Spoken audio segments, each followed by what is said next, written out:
তো দর্শক, আজ এমন একটি জায়গা আপনাদের সামনে তুলে ধরার চেষ্টা করছি। আসলে এটা একটি মাজার, সেই মাজারকে সবাই পাঁচ পীরের মাজার, 5 নম্বরের মাজার বলেই সবাই চিনে। মাজারটি হচ্ছে মাধবপুর নয়াপাড়া একটি চায়ের বাগানের ভিতরে। আর ইতিমধ্যে দেখতেই পাচ্ছেন আমার পিছনে কিন্তু প্রচুর সারি সারি চায়ের বাগান রয়েছে। এত সুন্দর একটা দৃশ্য, মন মাতানো দৃশ্য। আপনারা মাজার পরিদর্শন করতে পারেন অথবা পিকনিক হিসাবে আসতে পারেন। জায়গাটি খুবই চমৎকার, খুবই সুন্দর। তবে আজ এই মাজার কেন আপনাদেরকে আমরা দেখাবো সেই বিষয়ে একটু বলি, তারপর আপনারা আমার কথাটা শুনবেন। এই মাজারটি হচ্ছে একটি গরম মাজার। আপনারা প্রতিটি মাজার দেখেছেন, অনেক মাজার দেখেছেন। মাজারে গান বাজনা, জুয়া, মদ, গাঁজা কিংবা অশ্লীল নৃত্য, বিভিন্ন ধরনের কাজ অপকর্ম হয়ে থাকে। কিন্তু এই সেই মাজার, যে পাঁচ পীরের মাজার, পীর সাহেবের নামটা আমি বলবো একটু পরে। এই মাজারে কিন্তু গান নাই, বাজনা নাই, জুয়া নাই, কোনো অনৈতিক কার্যকলাপ নাই। এই মাজারটি এমন একটি গরম মাজার, এমন একটি গরম মাজার যে মাজারে সন্ধ্যার পরে রাত্রিবেলা কেউ থাকতে পারে না এই মাজারে, কিংবা এই মাজারে রাত্রে বসবাস করতে পারে না। কোনো না কোনোভাবে ভয়ে মানুষ আতঙ্কিত হয়ে যায়, কিংবা অনেকেই রাত্রে মাজারে বসবাস করতে গিয়ে দুঃসাহস দেখিয়ে প্রাণ দিয়েছে। এই মাজারের অনেক তথ্য রয়েছে, অনেক অলৌকিক ঘটনা রয়েছে। আপনি কেনই মাজারে আসবেন, আমার কথাগুলো একটু শুনবেন।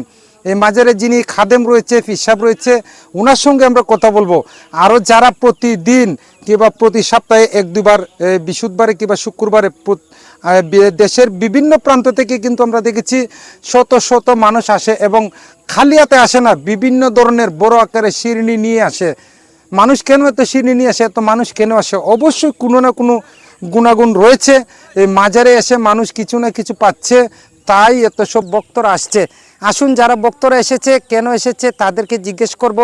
এই মাজার সম্বন্ধে আপনাদেরকে আরও কিছু জানানোর চেষ্টা করব। আশা করি আপনারা সাথেই থাকবেন, এবং আমাদের এসকে টিভি দেখতে অবশ্যই ইউটিউবে সার্চ করবেন এসকে টিভি নিউজ চ্যানেল, আর ফেসবুক পেজ থেকে তো আপনি দেখছেন। সাথেই থাকুন, আপনাদেরকে আমরা দেখানোর চেষ্টা করছি। তো দর্শক, আমরা আস্তে আস্তে যাচ্ছি মাজারের ভিতরে। আর দেখেন, এখন কিন্তু প্রায় সন্ধ্যা হয়ে যায়। তারপরে কিন্তু প্রচুর পরিমাণ ভক্তরা এখানে রয়েছে। আসলে ভক্ত আশিকান অনেক দূর দূরান্ত থেকে অনেকেই আসে, তাদের সাথে একটু কথা বলবো। আর মাজারটা আগে আপনাদেরকে একটু দেখানোর চেষ্টা করব।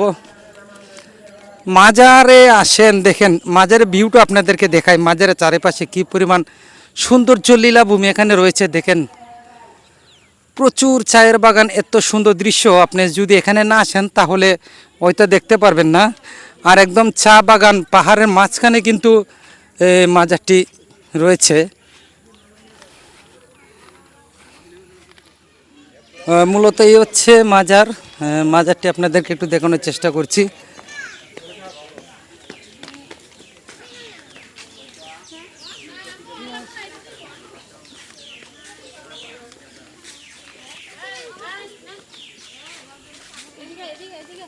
ওই যে বসেছে, উনি হচ্ছে খাদেম সাহেব। উনি সবসময় মাজার দেখশন করেন।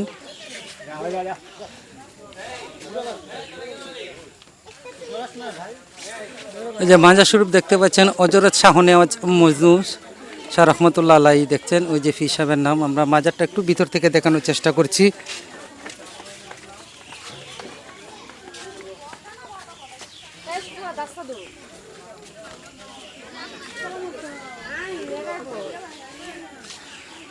তবে আর একটি সুন্দর বৈশিষ্ট্য হচ্ছে, এই মাজারে যারা আসছেন এখানে কিন্তু হিন্দু মুসলিম এ ধরনের কোনো ভেদাভেদ নাই। হিন্দু মুসলিম ধর্মের সবাই কিন্তু এই মাজারে আসছে, এবং আমরা ইতিমধ্যে দেখতেই পাচ্ছেন।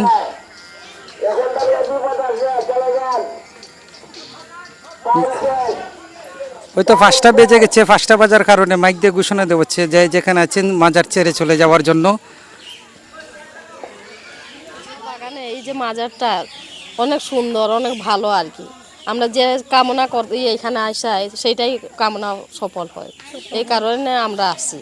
মনের আশা বাসনা পূর্ণ হয়। হ্যাঁ, সন্ধ্যার পরে নাকি এখানে মানুষ থাকতে পারে না, এই সম্পর্কে না এটা তো মানে মাজার তো, এটা তো অনেক গরম না আর কি। বাগানের ভিতরে অনেক সমস্যাও থাকতে পারে, এরপরও মাজারটা তো এটা তো মানে অনেক ভালো আর কি। এটা সন্ধ্যার পরে এখানে না আসাটাই খুব ভালো আর কি। এমনি ভালো মাজার। হ্যাঁ, মাজার অনেক মাজারে আসি। কেন আসেন? মাজারে ভালো লাগে আসতে। অনেকে শুনছি যে মনের ইচ্ছা নাকি পূর্ণ হয়। জি, এই ধরনের ঘটনা এই কি মাজারে আপনার এক নিয়তে আসলে মনের আশা অবশ্যই পূরণ হয়, আর নিয়ত চুয়ে থাকতে হবে। আপনি যদি বিভিন্ন নিয়ে আসেন তাহলে তো আর মাজার আসা হইলো না। যে কোনো এক নিয়তে আসতে হবে। এক নিয়ে তো আসতে হবে। আরেকটা জিনিস শুনছি রাত্রেবেলা নাকি কেউ মাজারে থাকতে পারে না। জি না, এটা তো আমরা এই মাজারে আমরা যতদিন ধরে আসি আমরা জানি কাদিমারা আমরা 5টা হইলে বিদায় দিলা, এখানে থাকা আর কেউ সম্ভব না। কার মাজার ওইটা? এটা ওই যে মঞ্জুর শাহ মাজার। মজনু সাহেব, প্লিজ একটু বলবেন। আসসালামু আলাইকুম রহমতুল্লাহ।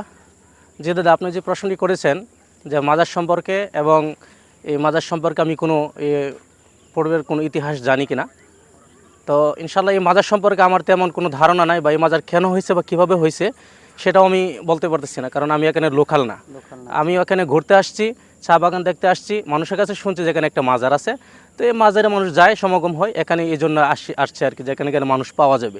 আর যেটা শুনছি চা বাগানে একা একা ঘুরতে হতে একটু মানে আনইজি ফিল হয়, এজন্য আর কি এখানেই চলে আসছি। পরিবেশটা কেমন লাগলো আপনার কাছে? জি, এখানে পরিবেশটা আলহামদুলিল্লাহ যথেষ্ট সুন্দর আছে, যেহেতু একটা মাজার আছে। আর মাজার আসলে সম্পর্কে এই মাজারে কেন এত মানুষ আসে, আপনি মাজার সম্পর্কে কি জানেন? আমরা জানি দাদা যে এইখানে 5 নম্বর মাজার ঠিক আছে, তবে আমরা জানি আমরা পূর্বপুরুষরা সবাই বিশ্বাস করে এখানে। আর এইখানে আমরা যে এই আমরা চা বাগানের শ্রমিক ঠিক, তবে এখানে বিভিন্ন জায়গা থাকি আমরা যে সাপবাড়ির লোকও তারা গুণাগুণ পাইছে বিদায় সাপবাড়ির তারা সবসময় এই মাজারে অনেক সিন্নি দিতে আছে। অনেক দূর জায়গা ফান্দাক, মুরাপুর বিভিন্ন জায়গা থেকে আসছে, এদিকে সাদি বাজার থেকেও লোক আসে, এদিকে আখড়া থেকেও আসে, ব্রাহ্মণবাড়ি থেকেও আসে, সব জায়গা থেকে আসে। কিবারে মানুষ বেশি বৃহস্পতিবারে। শাহনওয়াজ মজনু শাহ ইয়ামানে রহমতুল্লাহ আলাইহি, ইয়ামান দেশে বাবা শাহজালালের সঙ্গী সাথী, উনি হলেন 360 অলির সঙ্গী সাথী। হ্যাঁ, তবে অন্য অন্য মাজার আছে, তো আমাদের মাজারে তো ব্যতিক্রম। কেন ব্যতিক্রম? সব মাজারে আপনার গান বাজনা হয়, হ্যাঁ, সাইডে বাডে অনেক কিছু হয়, কিন্তু আমাদের মাজার হলো পবিত্র মাজার। এই মাজারে কোনো গান বাজনা নাই এবং অশ্লীল চলাফেরা নাই, একমাত্র মিলাদ এবং দোয়া হয়। আর আমাদের উরুসের তারিখ হলো 25শে ডিসেম্বর, হ্যাঁ, প্রতি বছর সকাল থেকে সন্ধ্যা। হ্যাঁ, জানি যে মাজারে নাকি কেউ রাত্রেবেলা ইচ্ছা করলে থাকতে পারে না। না না, এইগুলো আছে এইখানে আজ পর্যন্ত কোনো ব্রিটিশ পিরিয়ড থেকে এই পর্যন্ত কাহারও কোনো ক্ষমতা নাই যে মাজার শরীফের মধ্যে কেউ রাত্রে যাপন করতে পারবে। কারণ হলো এখানে যারা রয়েছে অনেক ভয়ভীতি দেখে চলে যায়, জিকিরের আওয়াজ শোনা যায়, মানুষ দেখা যায় না। যেমন আপনি থাকলে দেখবেন যে গাছগুলো আপনার উপরে ভাঙ্গা পড়তেছে, আপনি ভয় পায়ে চলে যাবেন। তারপরে আমরা এগুলো অনেক প্রমাণ করছি, কারণ হলো সেটা হলো একটা পাহাড়, সেই পাহাড়ে ওলি আল্লাহদের বসবাস করে, এখানে ওলি আল্লাহদের মিলন মেলা হয়। হ্যাঁ, আমি নিজেও 2 দিন ট্রাই করেছি, আইসা আমি বিভিন্ন জিকিরের আওয়াজ শুনছি, মানুষ দেখি নাই। হ্যাঁ, তারপর আরেকদিন মানুষ দেখছি, হঠাৎ করে দেখি কেউ নাই। এইভাবে তখন বুঝতে পারলাম এখানে সন্ধ্যার পরে লোক থাকা সম্পূর্ণরূপে নিষেধ।